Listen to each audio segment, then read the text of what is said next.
Good afternoon. If you can hear me in the back, wave at me, please. You can hear me? Great. So nothing like technical difficulties to get you started on the right foot. My name is Pam Toler. I'm from Arkansas State University Childhood Services.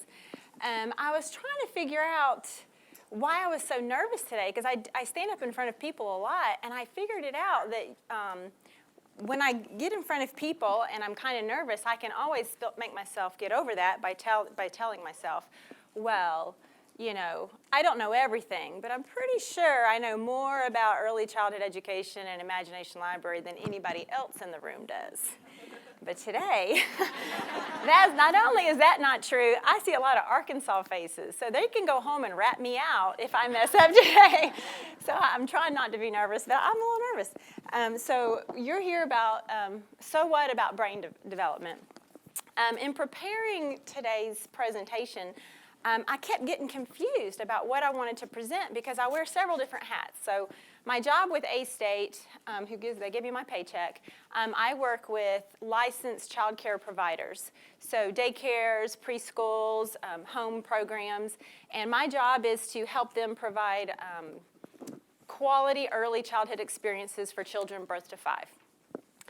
But I'm also part of a local affiliate in Saline County, Arkansas, which is just right outside of Little Rock. And so I do a lot of community presentations. So I'm trying to figure out, like, what do I want to say? And now I'm talking to all affiliates. So it's really different for me. So what I decided to do was quit fighting with myself, and I just have some cool stuff that I like, that I think is interesting, and I'm going to show it to you. And if you like it, use it. If you don't, eat the fish and spit out the bones. So this is kind of a little bit of what I do at work and a lot of what I do in the communities, and it's just kind of a mess. And so just, go for it. I do have to give a couple of disclaimers. I have a wonderful boss. Her name is Janice Carter. She is a brain research freak. She is all about brain research. And so I have a lot of this information, I confess, I flat out stole it right from her. The handout you have in your packet, that's the brain research bibliography, that literally is the stuff that's on her desk. It's just putting it onto a piece of paper. The brochure, everyone maybe got a brochure. Janice created that. I stole it. I poached it. A little later, I'm going to talk about investing early. I stole that stuff from a colleague of mine, Gina Dickey, and everything I know about Imagination Library, I learned from Mary Ann Williams, so I'm a big thief. I just confess right up front. Okay, so what about brain development? I think this is really a fascinating subject. Think about just human development in general. Just think about in your lifetime, and some of us are younger than others, some of us are older. In your lifetime, think about the technological advances that have happened. Think about and compare that to 100 years ago or 200 years ago. I mean, the lighting in this room, the temperature, the PowerPoint, my laptop, my Fitbit. You're wearing glasses. Anybody have contacts or hearing aids? The smartphone is incredible. Think about how much technology has advanced just in the last 10 years. It's amazing. And so, someone had to think of that, right? Someone had to be creative and innovative and come up with the idea and make it happen and make it work. And that all comes from the amazing, incredible, miraculous human brain. And the good news is we all have one, pretty much. Everybody out there has one. There are some brainless people, I would think. I didn't say husband. Someone else said that. That wasn't me. In this world. So here's what's happened. We have, again, it's the advancement in technology. We have MRIs, CAT scans, PET scans. So it used to be anything we knew about the brain came from the study of rats or cadaver brains. And now with technology, we can do amazing things. So we can study brains, their development, and their function on a cellular structure. And so I was asked one time, how do you know so much about infants and toddlers? Well, this is how. Because we can do it in a way that's ethically and medically, okay. It's acceptable. Whereas before, we just didn't know. So we know so much more about brain development than we ever have before. And in fact, brain research, the turnover is about 18 months to 2 years. So if you're reading something that's older than that, it may not be the latest, greatest. So that's how quick the turnover is. Okay, so in the interest of full disclosure, I have to show you a couple of slides. This comes from a research study. The guidelines for direct instruction. So what you're getting right now is direct instruction. We call it in early childhood world a sit and get. You're sitting and you're getting it, right? Look at adult learners. You can only take in about 15 to 18 minutes of instruction. And Kate said this session was an hour and 15 minutes. I was like, no way, I'm going to lose them in the first third of the whole thing. So what you have to do, and keep this in mind if you're presenting to your communities, you really only have about 15 to 18 minutes where you can just talk to somebody before you need to maybe change it up a little bit and do something, crazy or fun or interesting. And so I'm going to try to do that. You may be sick of me by the end of this session. The other thing I want to confess, or as another study that was done, the retention rate of material. So after 24 hours, if you just lecture, which would be, and I think a lot of teachers and professors still do that, they just stand up there and they lecture and you take notes. You're going to retain about 5% of that the next day. If you have some reading materials, we're up to 10%. Now, I gave you a brochure, so I'm good. Audio visual, ta-da, right here, we're up to 20%. Demonstration and discussion group, we're going to actually do a little bit of that. So I'm trying to really up my percentages with you. And then practice by doing or teaching others, 90% by doing. This is what we know from brain research. So an example might be if I handed you the guidelines for your state to take the written driver's exam, how many think you could pass? Oh, there's always one in every crowd when I ask that question, and they're usually about, 16 years old. So yeah, no. Now, if I took you in the parking lot and had you do a road test out in the parking lot, or you did a road test, how many of you could pass? Yeah. So we learn more by doing and getting and use. The more senses you use when you learn something, the more effectively you learn it. So just wanted to throw out those little disclaimers to let you know kind of what's coming in terms of how I'm going to, you're not going to be sitting and getting the whole time. So some of you are going, oh, man, I just want to sit down. It's 2:30 in the afternoon, and don't make me get up. But I might a little bit, but we'll see. So before birth, 250,000 brain cells, they're called neurons,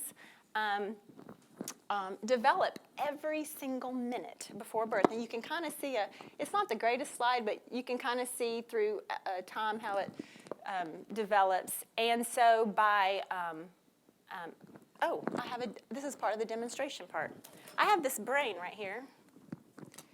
This is the size and weight of an adult brain. So by the time a child is born at 9 months of age, their brain is a little less than a pound, but already 25% of the physical size. So what I'm going to do is pass this around if you'll just, now I'm giving y'all my brain. Oop, so don't break it, be careful. And I need the brain back when I leave, please, because it's really my boss's brain. I stole that too. I stole everything. So 25%, a full-term baby. And by the way, the brain is the only organ that's unfinished at birth. It is still growing, and I'm going to show you how. It's heavier than you think, right? You look at it and you think it's not that heavy, but it's only 3 pounds, but it's heavier. By age 3, that brain in that little tiny 3-year-old is already 80 to 82% of the adult size. So, the big head bobbling around, no wonder they can't get up and walk for a year. They're trying to carry this rock inside their skull. And then by 6 years old, it's adult size. The physical part of the brain is at its adult size. So, a baby is born with 100 billion brain cells. Again, they're called neurons. And pretty much, that's about all the brain cells you get for the rest of your life, pretty much. So, if you're killing them with your happy hour or 5 o'clock, whatever, you're killing those brain cells, you don't get them back. So they're like little light bulbs. Think about 100 billion little light bulbs in that baby brain. But they're not wired yet. You have to get the connection. So, oops, I got ahead of myself too fast. So every time a baby learns something, I hate that. When people, wait 1 second. See if that helps. Every time a baby learns something, a new neural connection is made, and a synapse. And there's over 15 trillion synapses that occur in the brain. So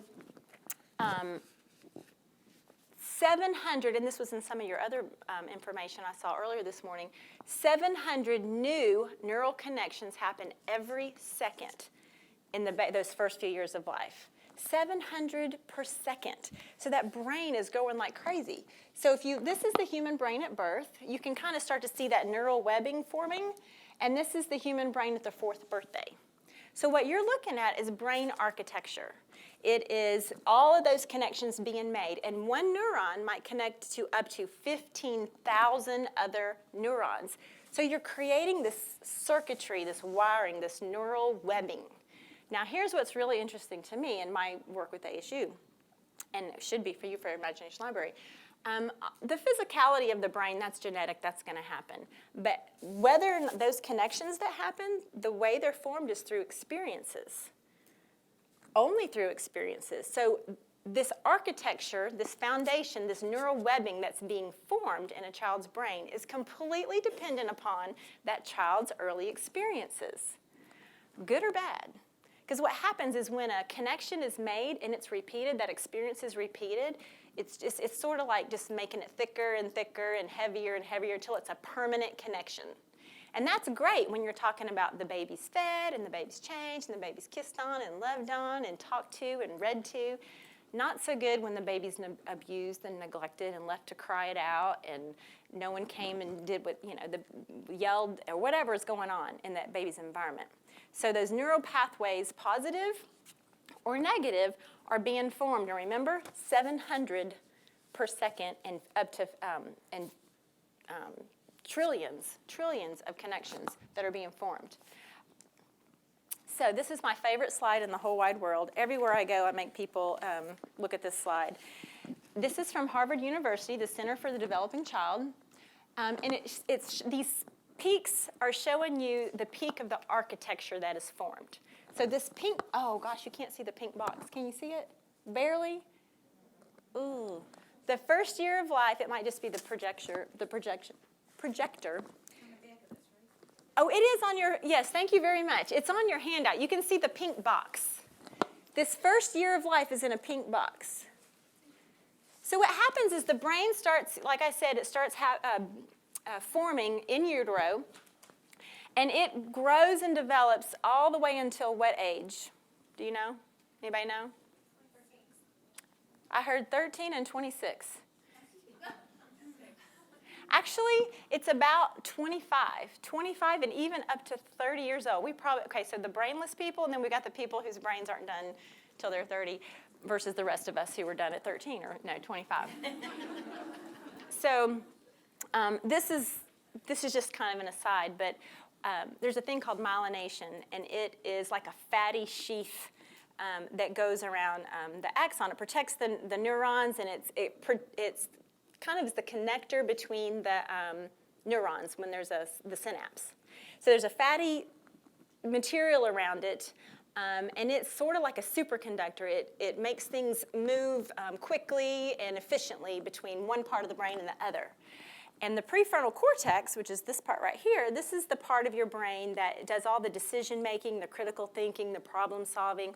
And the myelination of this part of the brain is not complete until you're about 25 years old. So doesn't that explain a lot about teenagers? I mean, we hand them a set of car keys at age 16. We let them buy cigarettes at age 18. They can drink at 21. And their brains still aren't even finished forming yet. So that has nothing to do with this presentation, but I just think that's really kind of crazy and interesting that your brain's not finished developing for that. That myelination does not complete on that strategic part of the brain. So, but what does develop first and fast? You can see, so this is all the sensory stuff. So what you're seeing is the architecture that is formed, that neural webbing, it peaks in the first year of life, and it peaks first. The senses are developed first.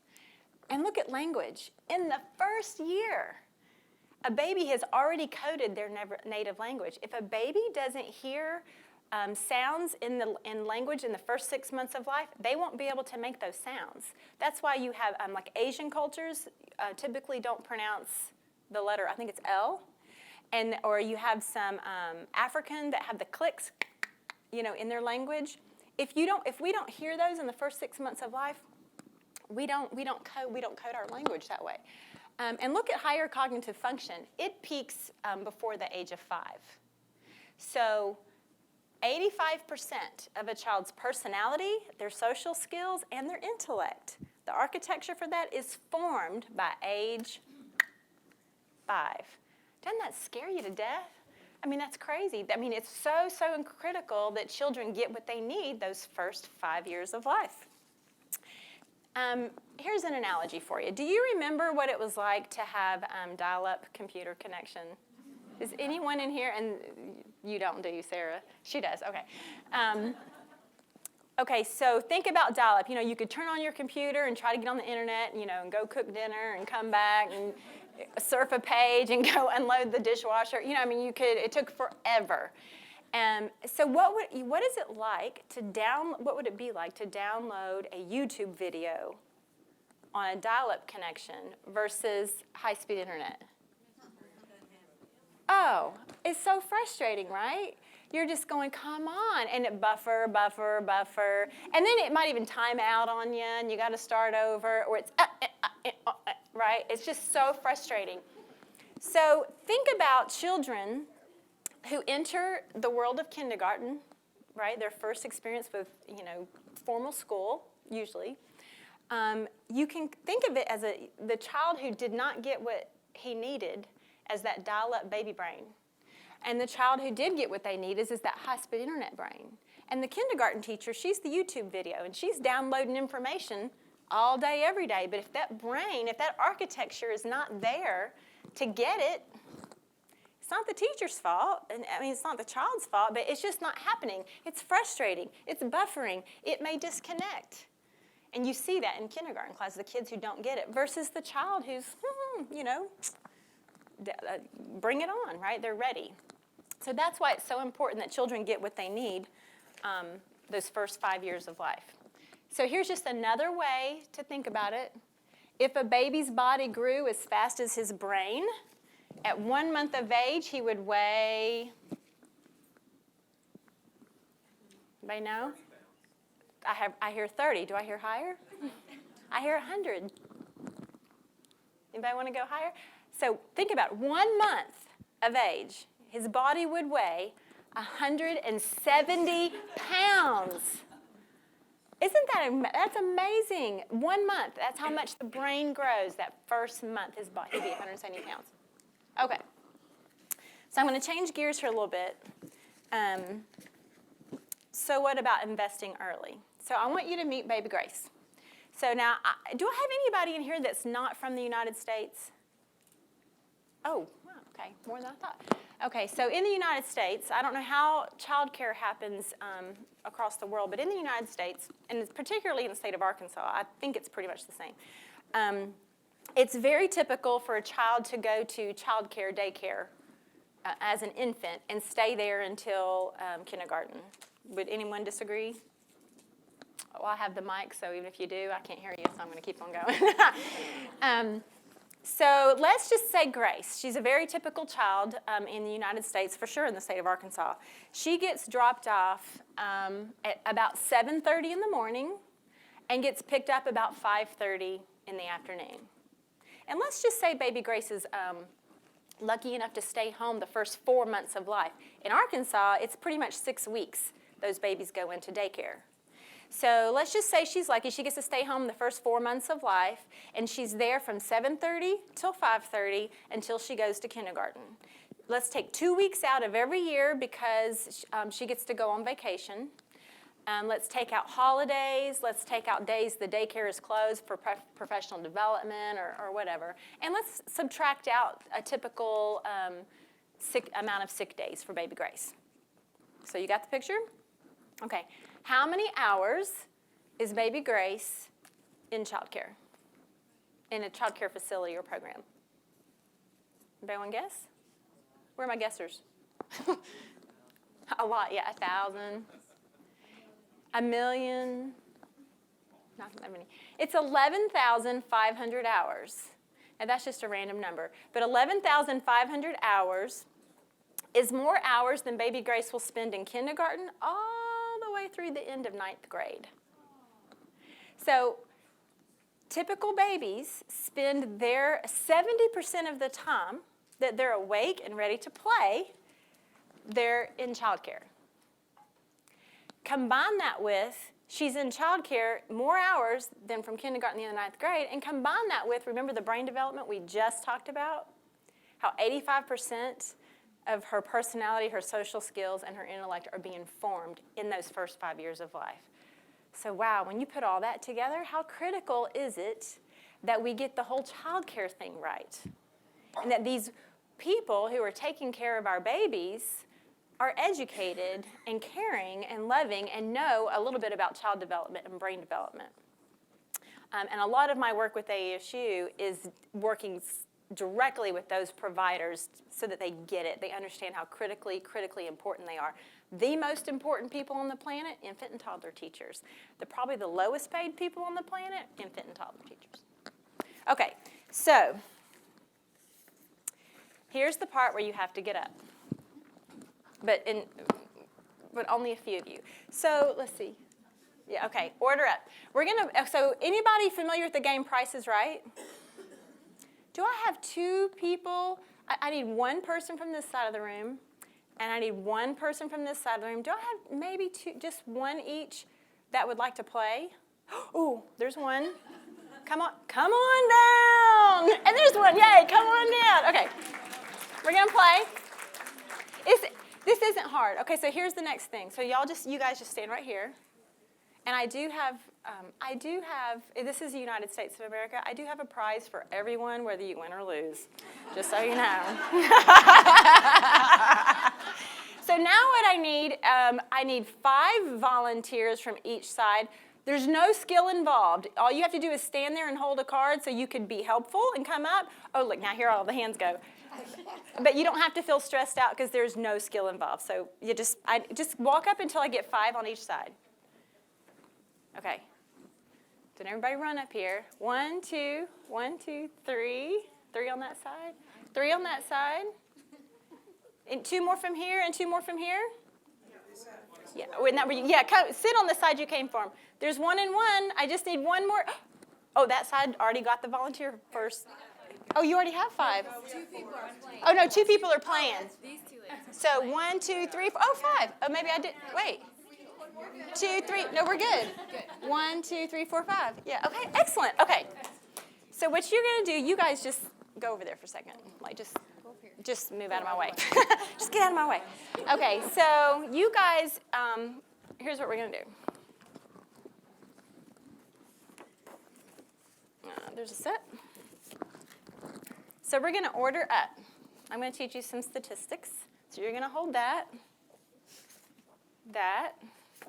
Sarah, make sure they're in order. Yep, okay. So, and I'll hand you these. Now, if you're familiar with Price is Right, you usually have a contestant, but the audience helps. So you guys are gonna help Janet, who doesn't have, your name tag's hidden by her sweater because it's freezing in here. And Karen. So you guys are gonna help Karen, and you guys are gonna help Janet, okay? So you've got these percentages, right? And you guys, your job is going to be, let me show you. Wait, let me read it right. So we talked about baby Grace. So this is about baby Grace and all the babies just like her. When a child gets what they need in early childhood, those first 5 years of life, they grow up to be these really productive, awesome citizens, hopefully.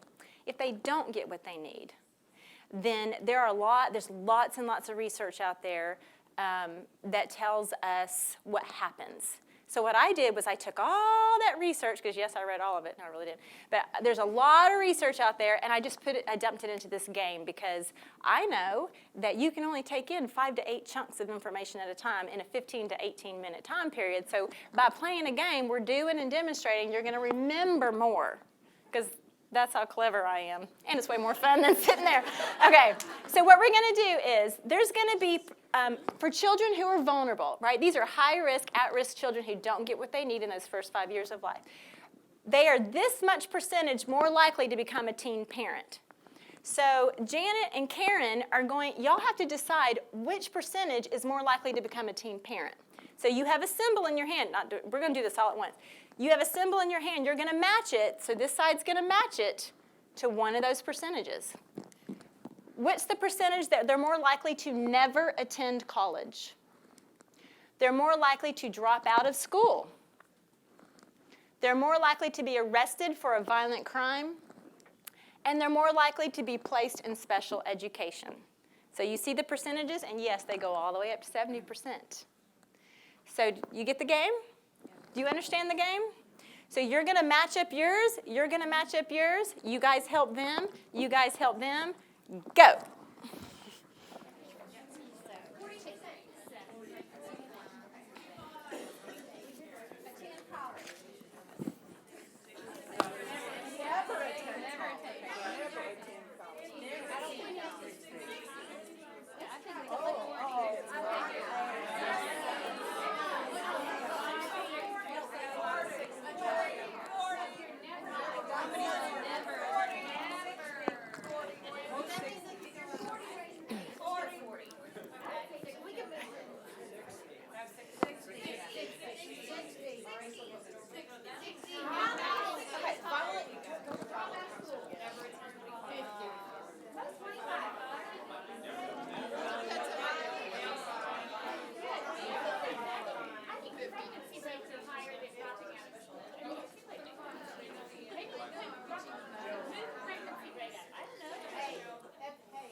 Yeah, that's the prison. I think special education is 70. Yeah.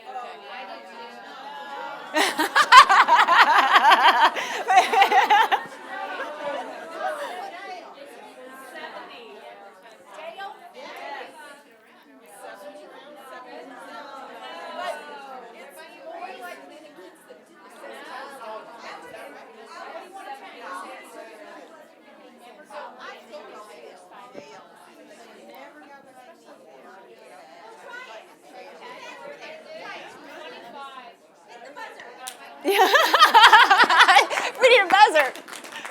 Okay.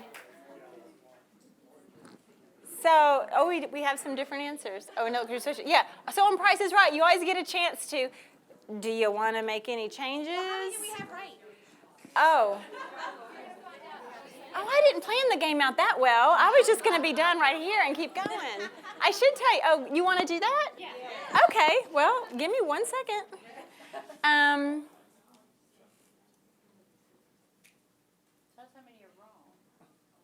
They are all wrong. Wait a minute. Okay, wait, let's see.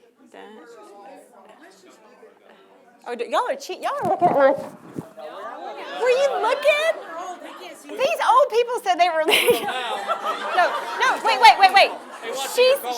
She called herself old. That's why I was repeating what she said. I was not calling them old. Cut that out of the videotape. That way I don't hate that. I'm going to get in trouble now. I was repeating what she said. Oh, you got me in trouble. Oh. Okay, wait, let me check. No, all of yours are wrong.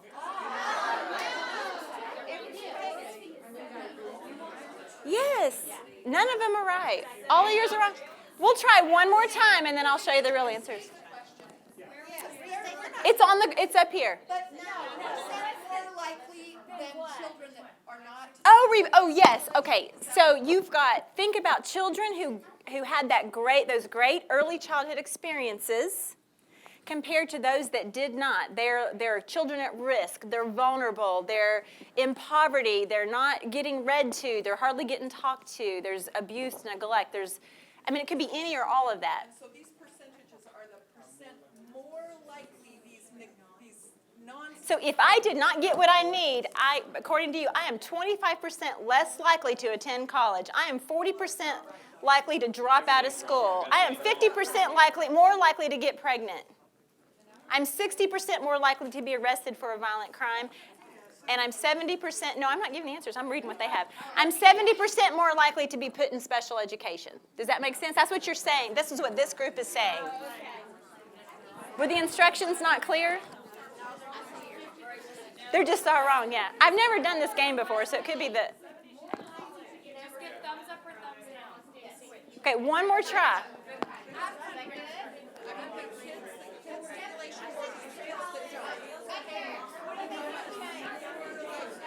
Oh, that's right. She knows that one was wrong because they got it wrong. That's right. That's so good.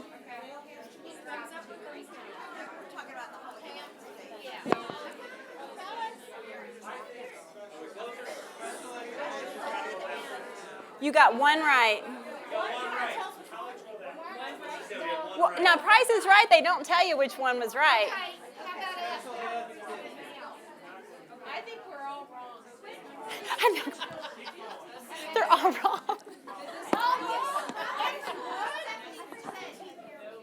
Everyone. Uh, Are we better? Do you think college is for a teen parent? No. Would you switch? Switch them back. Switch that one. I will tell. Okay.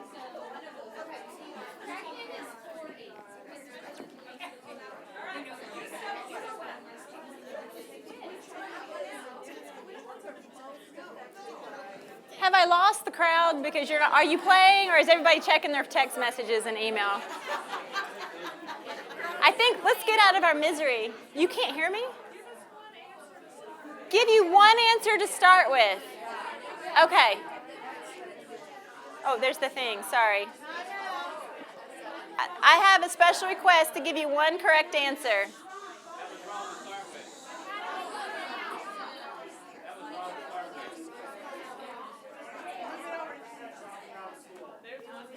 There's one answer correct.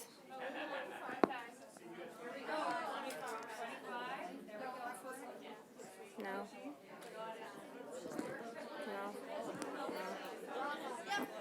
Your middle one is right. Oh, you're so close.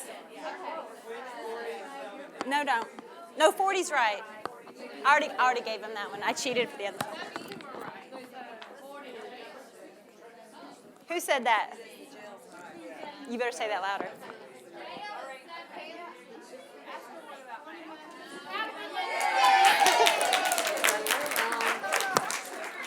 Now, yeah, get it right. Yeah, just cheat on that side. I cheated to do this whole presentation. You can cheat for the game. It's fine. There we go. Okay. Yay. Wait. No. Switch right here. Switch right there.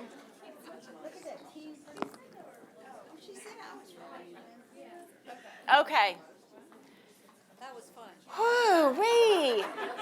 I'm glad I cut half my slides out because I thought the game might go long. I was right. Okay, 25% more likely to drop out of school if you don't get what you need in the first 5 years of life. 40% more likely to become a teen parent. 50% more likely to be placed in special education. That is expensive. 60% more likely to never attend college, which kind of makes sense because if you're pregnant and dropping out of school, you're probably not going to college. And yeah, right? So I don't have any skills, and I need stuff, and I may not have the brain capacity that I need to learn the way I need to learn. And cannot even read. I'm probably going to, yeah, you might be going to jail. Okay, so think you'll remember some of that tomorrow after 24 hours? Okay. Something to the crime statistic. Yes, I'm going to talk a little bit more, but go ahead.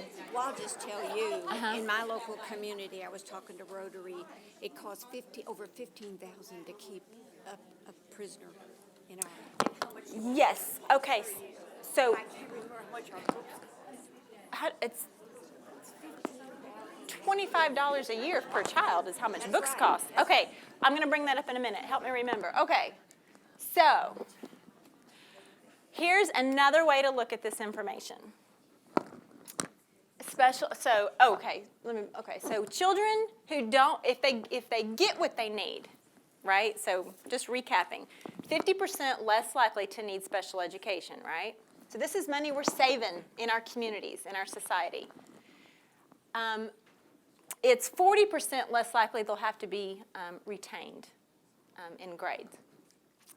28% less likely to be involved in drug use.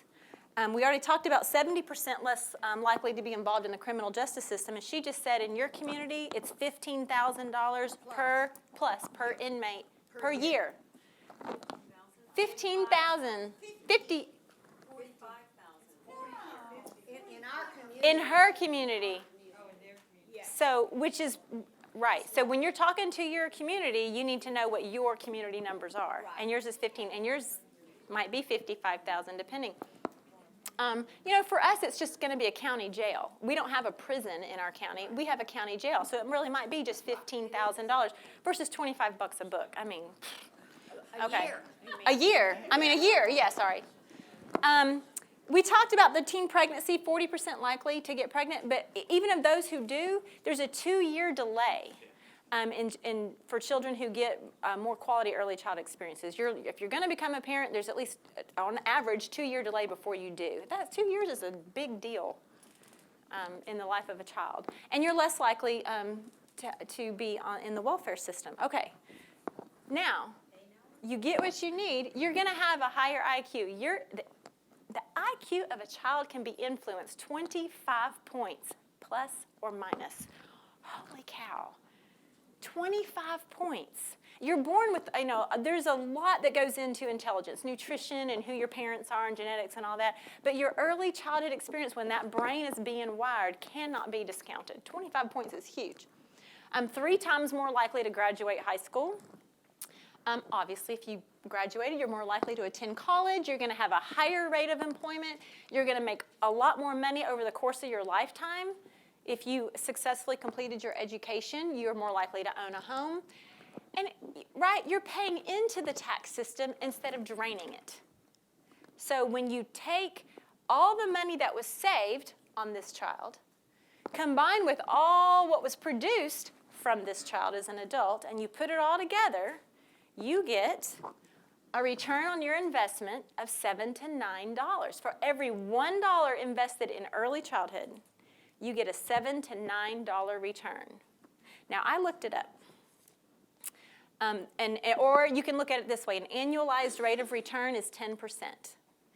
And I'll tell you where I got that number in a minute. But I looked up the stock market because I was just curious how that compares. The 20-year annualized return on the stock market is 2.5%. And the 30-year annualized return is 1.9%. And I got that from Forbes, which I hope is a reliable source. I'm not a finance person. It looked reliable on the internet. And it must be true, right? If it was on the internet, it must be true. It must be true. It was in black and white. I read it myself. So 10% compared to 1.9%, it's just crazy. So James Heckman, are y'all familiar with this guy at all? Oh, he's amazing. Heckman.org. If you're not, you need to get on there and check him out. He is the Nobel Prize winner in economic sciences, and his thing is investment in human capital. And he's got videos out there. He is an awesome resource. You can download stuff from that website to pass out especially when you're talking to chamber members and things like that. So he's the one that it's not showing up. I don't know, my color's off. I don't know if that's in your handout or not, but it's okay. There are lines pointing. So look at the rate of return. So when the brain is so malleable, right, it's got lots of, it's real plastic. You can learn a lot. That's when you want to invest, not way down here after your brain. You can't teach an old dog new tricks. It's kind of true in a way because it's harder to learn things the older you get. Children have critical windows of opportunity in their brain development. And so what happens is in those first 5 years of life, I've got a slide on this, but I may not get to it, so I'm just going to tell you, and if I get to it later, I'll show it to you. You have, the brain has periods of time when they really want certain kinds of information, like when language is being coded, or motor development, musical ability, things like that. So if a child gets what they need when that critical window is open, they can get that skill easily, quickly, it's not a big deal, and they can even get it and master that skill. Now, if the window closes, it doesn't mean you can't get that skill, it just means it's harder. It takes longer, and you'll never develop it to the mastery level you could have had you gotten it in those first 5 years or whenever that window was open. And I'll give you a great example. How many of you took a foreign language in high school? How many still speak that foreign language? Oh, you show off. See, there's little hands going up. It doesn't. Oh, is it what? Are you from Europe? Because it doesn't count if you're from Europe. Or if you're not from the United States.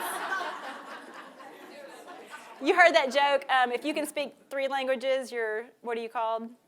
If you can speak 2 languages, what are you called? Bilingual. If you can only speak 1 language, what are you called? American, yeah. Okay, so yeah, because in the first 10 years of life, that window for language development is open because the language center of your brain is what's learning the language. When that window closes and you learn it in high school or college, you're learning it in the memory part of your brain, different part of your brain. So if you don't use it, you lose it. And so why we teach language after elementary, I don't know, but they didn't ask me about when to teach language, so. So my point being, investing early, it's way, way cheaper to build a child up right than to fix that adult later. Here's another graph from Heckman. These aren't showing up just great, but these are on the websites, and I think we're making these PowerPoints available so you can grab this off and use it. It's just another way of looking at the same information. This is the return on your investment. And remember, he won a Nobel Prize for his economic studies in human development or capital. And here's just one more way to look at it. This shows the brain's malleability. It's really high in those first years, and it goes down, down, down, down, down. I'm sorry to my old people over there. Your brains are less. You're still on the chart. You are still on the chart.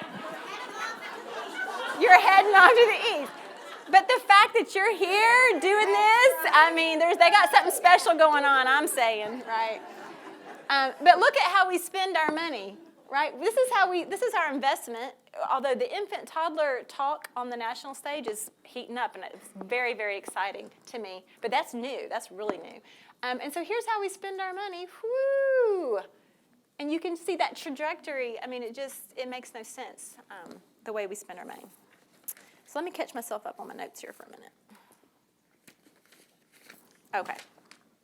So a lot of times when I'm speaking to communities, the walk away I think people start getting is, well, my kids got what they needed, right? Because just by the fact that they're in the room that I'm talking, probably got some good stuff going on. Just the fact that you're in this room, I know you got some good stuff going on.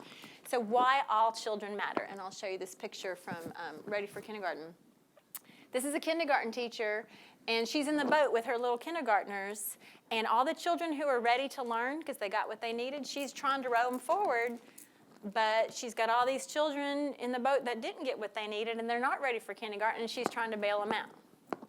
So what James Heckman says is, and this is for America, I don't know about outside of America, if our advantage is going to come from investing and helping the disadvantaged children, because we need them all to be ready so they can all move forward together, and that teacher can have 2 hands on 2 oars instead of 1 on a bucket.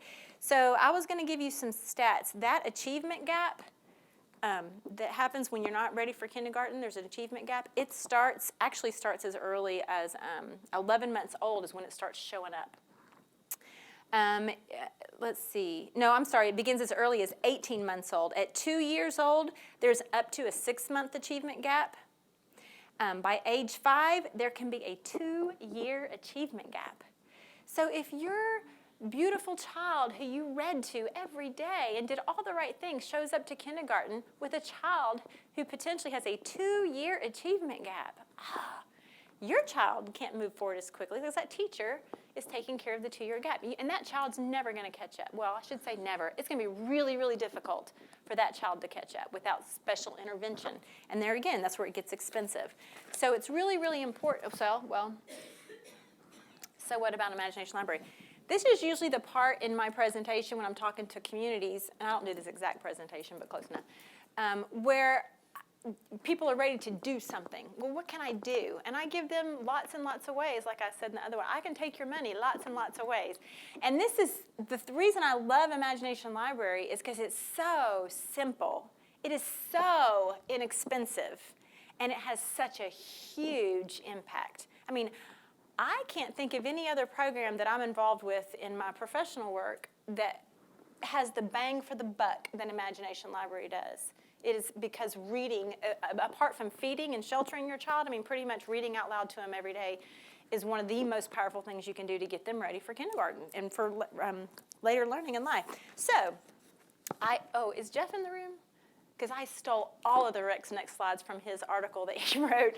I forgot to mention that. So I just like to give stats about Imagination Library because, hard numbers, hard data, that's what people like. That's it, it must be true if it's in a graph. And so here's a graph.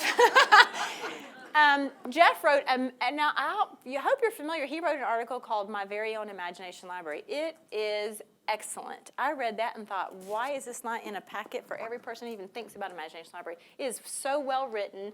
It's got great information in it. So I took it and dumped the information on a slide. So parents reading to their children daily went from 29% to 59%, almost doubled. And this is...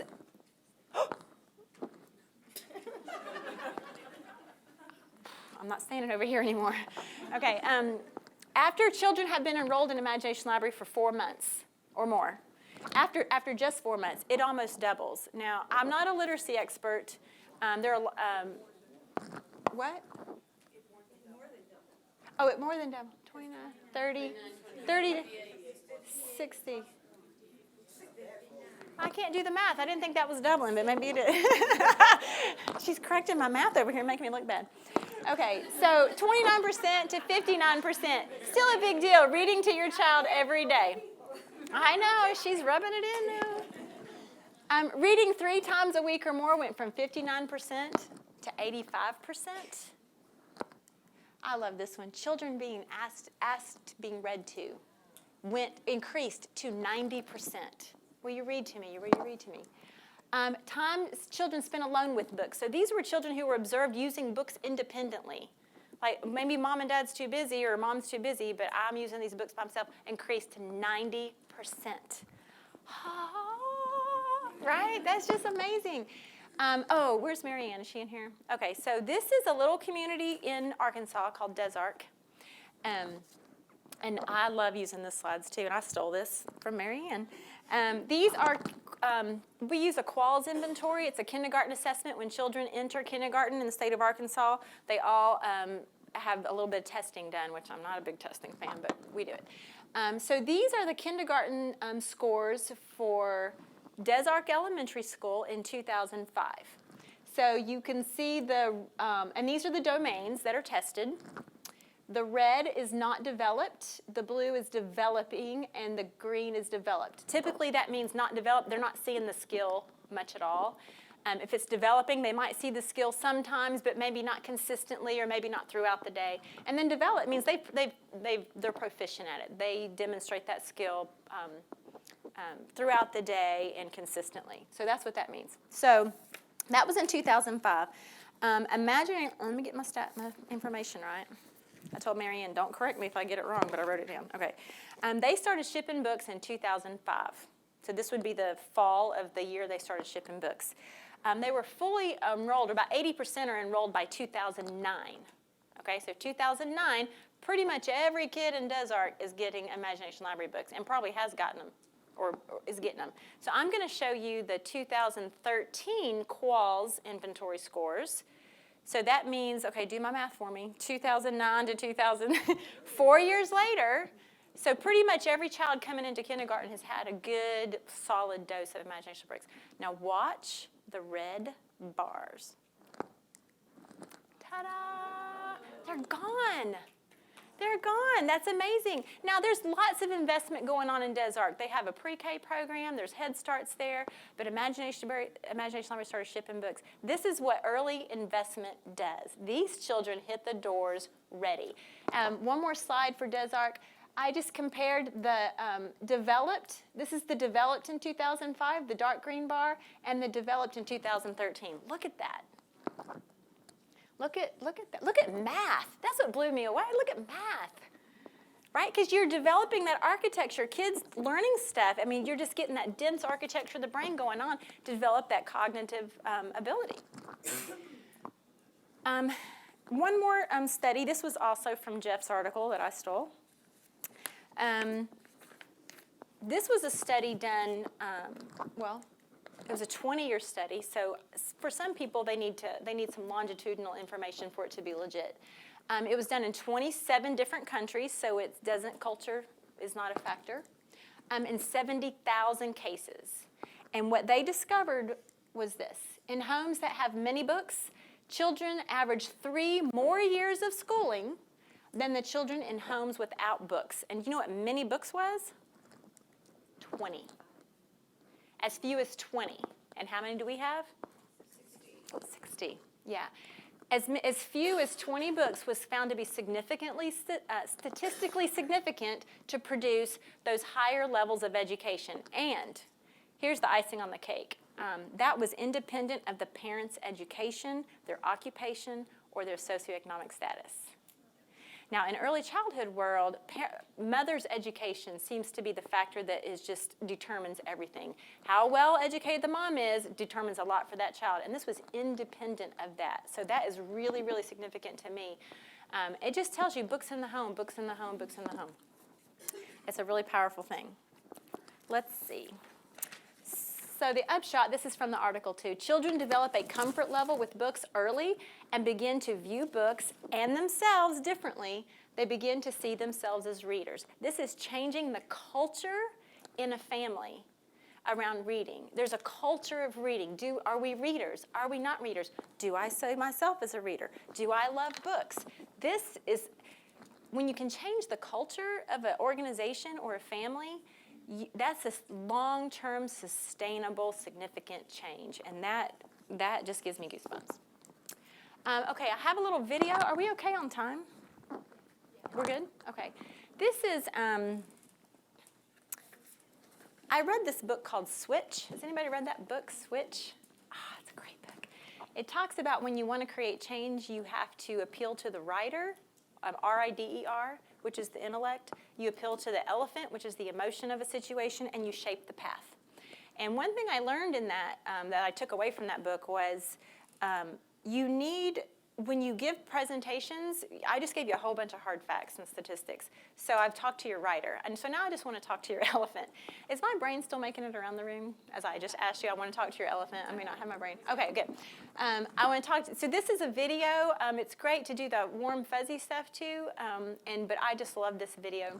It's called Change the First 5 Years, Change Everything. There are lots of videos like this on YouTube that you can use. I just happen to like this one. And I think hopefully you'll be able to see it okay. I wonder if it's the lights why you can't see some of the color on my slides. But anyway, I'll see if I can make it start. Hold on. Here we go. Okay.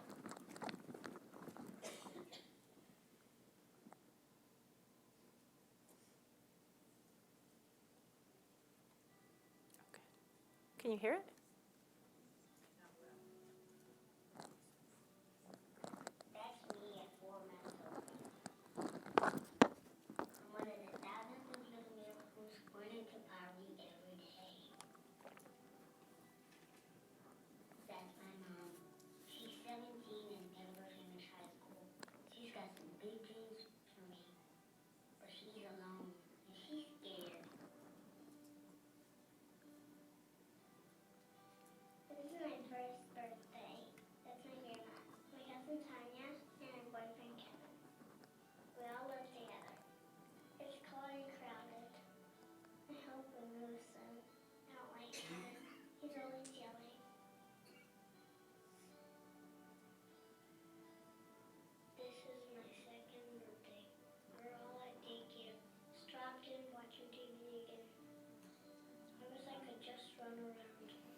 drop out of school, never hold a job, spend the rest of my life in poverty.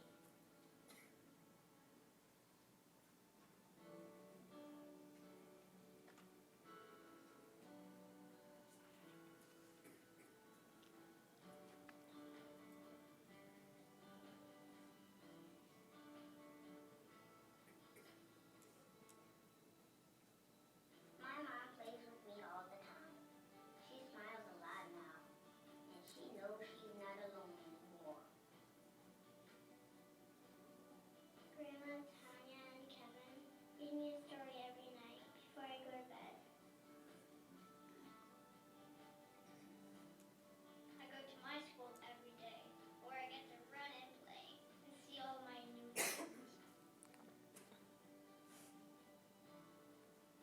Lemon and I go to preschool together. Today we learned about dinosaurs and played a counting game. Every morning, my dad and I brush our teeth and take breakfast together. We have our own place now. And I know we'll always be together. This is my first day of kindergarten. I'm rested, I'm eager, I'm confident, I'm curious, I'm prepared. I'm ready. I am your future. Change the first 5 years, and you change everything. Anyone interested in investing?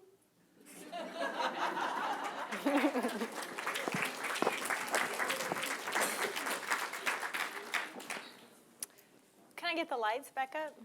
Because I can't see. Y'all might be able to see me, but I can't see my page. So I just want to leave you with this thought. So what about you? If you think you're too small to make a difference, you haven't spent a night with a mosquito. Now, you're all mosquitoes, right? Because the fact that you're here, you're the mosquito that can make a difference. Already you're making a difference being part of Imagination Library. But if you have other opportunities in your community and in your profession to advocate for early childhood education and those quality programs or parent engagement, please do, because you see how critically important it is. And then the last thing I just wanted to say, there's Alison Gopnik in the Philosophical Baby. She made such a great point. She said, you know, we give you all these statistics. Oh, we need to invest early so that we save money and we make children smarter and less neurotic and healthier and all these great things. But she said, and I want to get her words right, isn't it an unequivocal good, a moral absolute, an end in itself to give every adult an ineradicable gift of a happy childhood? Right? Don't we do the right thing in the first 5 years for every child just because it's the right thing to do? Whether it makes us richer or smarter or not, we should just do that. So, that's all I got. Oh, that's something else. Oh, I got a whistle. I think we have time for questions, or? No. I don't know. Yeah, give me a pom-pom. There's a question back there. Does somebody have a mic, or? Okay. Now, I told you already I stole all this stuff, so I may not be able to answer your question. We'll see. I spoke at the Kiwanis presentation earlier and shared this with those that were there. But we had a nurse in our community. That wasn't me. Had a nurse in our community that was interested in getting some of the returned books to give to new mothers and all. And she says, well, I think I'll give these to some of the pregnant mothers. And so she had given those to the mothers that were pregnant. She sent me a picture of a mom, very pregnant, with a llama book in front of her, reading to her child in her womb. Yes. And after the baby was born, there was another picture she sent me with mom and dad and the little child and the same book reading again. And I think, she believed, and I have the same feeling that makes a difference, when you that's early childhood reading before they come out of the womb. And I will say two things about that. One is, yes, in utero, those senses are already developing. Touch is the first one. But a baby does recognize their mama's voice. They've proven that. As soon as they're born, they recognize mom's voice. If I didn't point it out clearly enough, but one of those slides that Heckman had done, on one of them you may have noticed or not have noticed that the higher investment actually is during pregnancy, in utero, prenatal. The prenatal investment is actually your greatest return. In the state of Arkansas, we were privileged to have a speaker recently, and I can't remember her name, and I should know it. But she pointed out something that was so interesting to me I'd never thought about. But she said, if you really want to make a big difference, prevent the pregnancy in the first place, the teen pregnancy. And I thought, oh my gosh, we're thinking back it up, invest early, but really, literally, I had not thought about preventing the teen pregnancy in the first place is your biggest return, which sounds kind of counterintuitive. We don't want that child being born, but we want children born, just not too soon, and not into poverty. There's a question right there.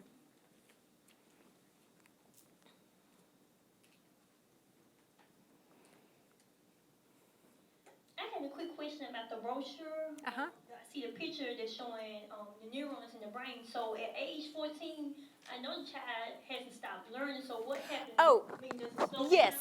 So what happens is, and I meant to mention this, remember when I talked about those pathways being burned, and if they're repeated, the experiences are repeated over and over and over again, you burn that pathway. Well, if the experience is not repeated, those neurons, those connections actually get pruned off.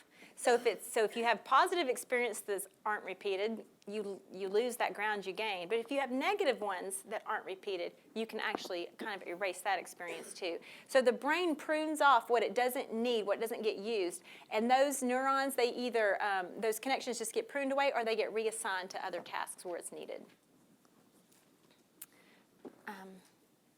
You made me think of something I was going to say. If it doesn't come back like within 5 seconds, my brain is not coming. It's not coming back. I might be getting old.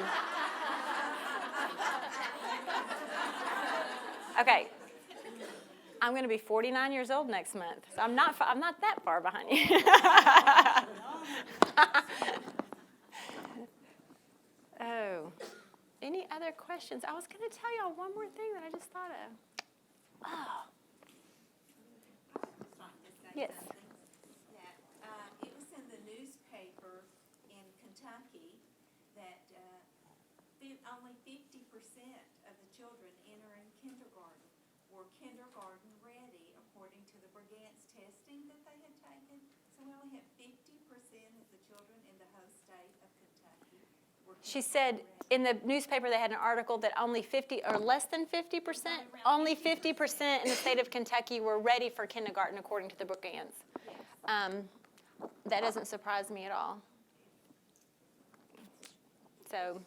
Doesn't it surprise you when you're going to seek funds that they want to know if reading to children? I'm sorry, doesn't it surprise you? We've been in this 11 years, and we get to present and seeking some funds, and it always surprises me when someone asks the question, how do you know reading to children at that age works? Doesn't it surprise you that that question is still there? Well, unless someone has told them, would you know it? You may not know it. You may know it, reading is important, but you don't understand how critical it is. And I remembered what I was going to say because I saw my friend right before this session started. The other one got out late, and so I was standing in the hall, and of course people didn't know I was a speaker, and 3 different people said how sleepy they were. And so I made the joke and said, well, that speaker better be good. And she was like, yeah, she better be. But that was me. Thank you. But what made me think was, because you had made the comment about wanting the education piece of it. So there's actually like 10 or 12 more slides past this that I thought if I put too much of that stuff in there, for one, your brains are saturated, and I wouldn't get to it, and I was right because I think we're about out of time. But I wanted you to know that Kate is collecting the PowerPoint, so I will add, they will be on there. Just more information that's past this little point if you're interested in, it's just got some info on it about learning through the senses and just some more statistics and stuff. But I didn't want to overload you. So, do we have more? Okay.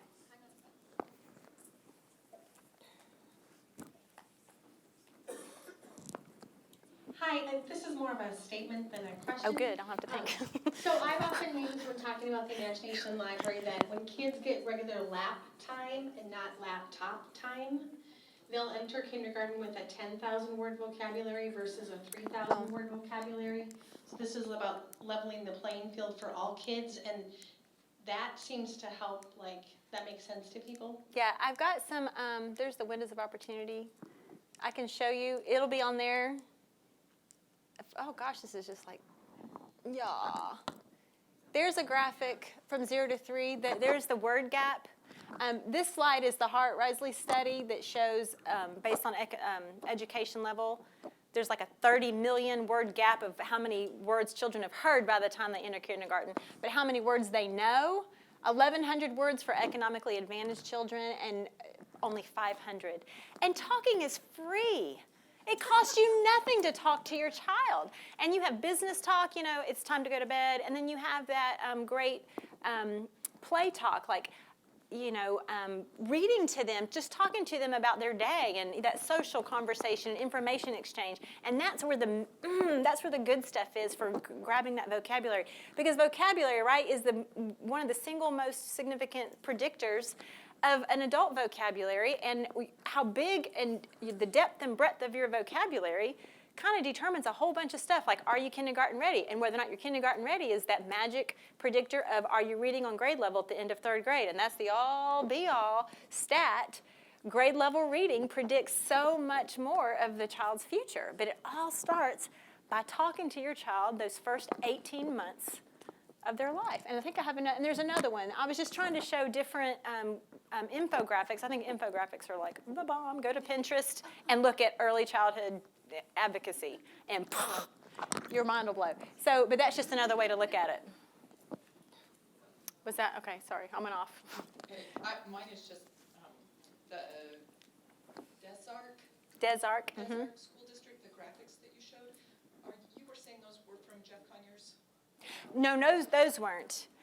Those were just from Desark Elementary. It's a small community in Arkansas. Are they available? Well, I think you can. I think the PowerPoint's going to be available. Can we not share that?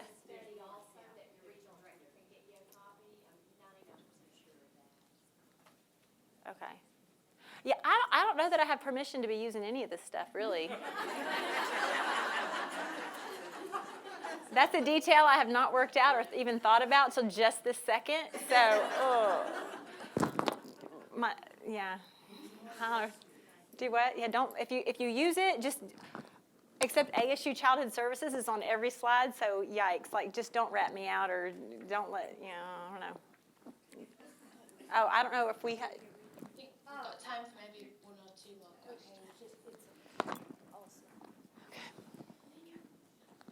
You know, when I look at that, and at the bottom, it's really It's pale. yeah. If we might but hit a light. The one on the left is child from a professional family. The one on the right is a disadvantaged child. And I know there's truth in that, but that grieves me a little bit when I think of the example of Dr. Ben Carson. Yes. His book, yes. Gifted Hands. He had all the risk factors. Lived in inner city Detroit. Father abandoned the family. Mother only had a 3rd grade education, could not read. Had to work to support the family, so couldn't spend countless hours with them. He was not succeeding in school in the 5th grade. She knew and emphasized to her 2 sons how important education was. The first thing they found out was that he needed glasses. He went from failing to D's. Then the mother said, you can only watch 2 hours of television a week, and I want you to go to the library, read 2 books, and write a report on it and give it to me. And they did that, and not knowing that she could not read even read the reports that she was being handed. And he said, at first he resented having to go to the library, but he gradually got interested.